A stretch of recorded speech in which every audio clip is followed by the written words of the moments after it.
They say you can't go home again. So much will have changed since you left that it is not the same place anymore. Today, Jane Andrews observes nature and how she made that transition easier. This is A Walk in the Park. When we first put out the Oriole feeder full of grape jelly, we didn't see any Oriole activity for over a week.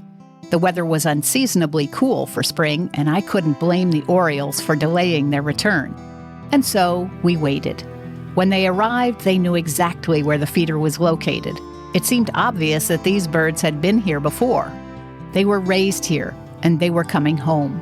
Before I knew it, 4 mating pairs jockeyed for time at the feeder as they established tall trees to build their nests.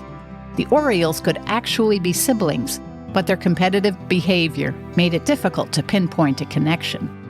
Birds returned to locations where there were successful broods, good weather conditions, and nearby food source. It's all about duplicating what worked and replacing what didn't. I have a very strong inclination to improve things. It's just part of my nature. As a young adult, I had the opportunity to make improvements on my parents' house and keep up with the maintenance. As time went on, and I had my own family, other family members took over where I left off. Today, my niece and her husband own my parents' house, and my place in that world is elsewhere. Although that house is filled with things that hold memories for me, very few things actually belong to me. Instead of imposing my will about things, I found a happier and healthier way to surround myself with memories I hold dear to my heart.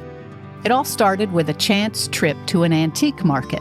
I came across a wooden silverware box, and inside it was a full set of flatware in the same pattern as my silver toddler set I had as a child.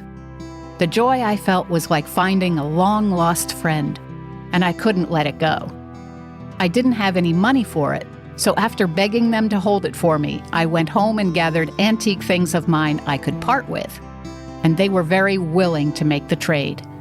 Like the same Orioles returning year after year, they make their lives their own. Today, not only do I use that flatware every day, but I have continued to gather a few things that hold special meaning to me. A kitchen clock, a sewing box, many things in better shape than the originals. I savor the fun of finding memories at antique stores or online, and then I can let go of the rest. You've been listening to A Walk in the Park with Jane Andrews, broadcasting each week at this time. A Walk in the Park is brought to you by Wild Birds Unlimited on Route 2 in Warwick.